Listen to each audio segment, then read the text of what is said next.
Trump keeps digging himself into a hole due to his desperation over terrible poll numbers, tweeting this morning an attack on NASCAR after they banned the flying of the Confederate flag at their events. Here's his press secretary, Kayleigh McEnany, once again doing his dirty work, and luckily, some of the Fox News anchors, I know, surprise, pushed back a little. Has Bubba Wallace apologized to all those great NASCAR drivers and officials who came to his aid, stood by his side, and were willing to sacrifice everything for him, only to find out that the whole thing was just another hoax? That and flag decision has caused lowest ratings ever. This was never determined to be a hoax. Kayleigh, is it helpful for the president to bring that back up? What the president is making is a broader point that this rush to judgment on the facts before the facts are out is not acceptable. And we saw it with the Covington kids, and we saw it with Jesse Smollett, and now we saw it in this case before but the Kayleigh, FBI came to that conclusion. People are going to quickly point out that that comparison is not fair. To call this a hoax when he stands by that he truly believes that that's what it was. Right. Well, the Federal Bureau of Investigation does not stand by that assessment. The president's merely pointing out that we've got to let facts come out before we rush to judgments.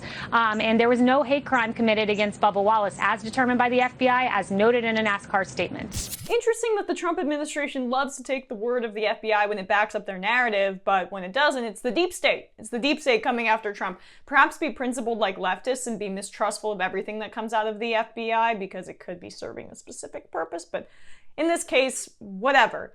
It's not about that. It's not about the specific instance of the noose or the not noose. I mean, what Trump is trying to do is he's trying to stoke the flames of the culture wars, which doesn't work in the middle of an economic crisis, a pandemic, and a civil rights movement, the likes of which we haven't seen in decades, in terms of demanding justice for Black and brown people in the United States. I mean, he's calling Black Lives Matter, quote, a symbol of hate, as the economy is completely tanking and people don't have jobs.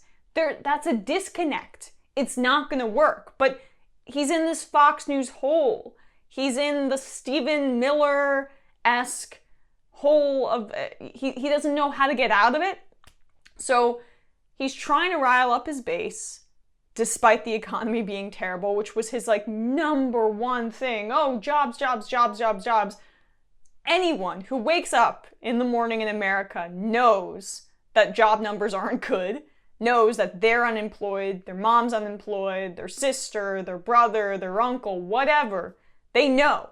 So he can't pretend and gaslight the country to that effect, so he has to stoke these racist flames. That's all he's got. That's all he knows how to do. He doesn't have enough tricks left.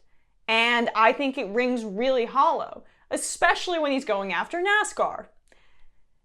If you guys were to pick one sport, I love sports. NASCAR is something.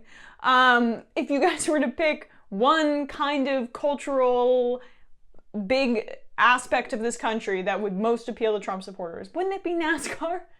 And now he's going after them. You're really whittling this cultural war down to a specific minority. More on this from the New York Times. While NASCAR and other organizations have moved to retire symbols of the Confederacy and lawmakers in Mississippi voted to bring down the state flag featuring the Confederate emblem, Mr. Trump has defended symbols from the nation's past that represent slavery and oppression. He has opposed the renaming of military bases named after Confederate officers, traitor, even as military leaders have expressed support for the idea. The noose incident last month at Talladega Superspeedway in Alabama came after Mr. Wallace, the only Black driver in NASCAR's top circuit, called for the Confederate flag to be banned from the sport, and NASCAR agreed to banish it from its races and properties. At the start of the race week, a member of Mr. Wallace's racing team found the noose hanging in his garage stall and reported it to NASCAR. The organization's president then informed Mr. Wallace himself, and FBI officials later found that the knot had been tied into the rope as early as October 2019, well before anyone would have known that Mr. Wallace would be assigned that stall for the race.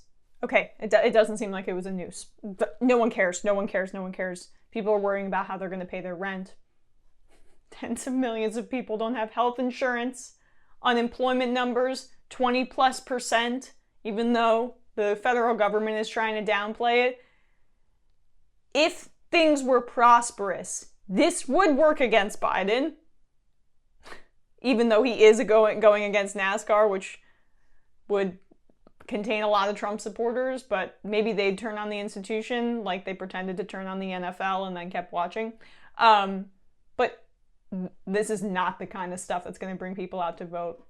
The economy will always be number one, and no matter how much he tries to deflect, it's just obvious desperation to everyone at this point, even to his supporters, I think.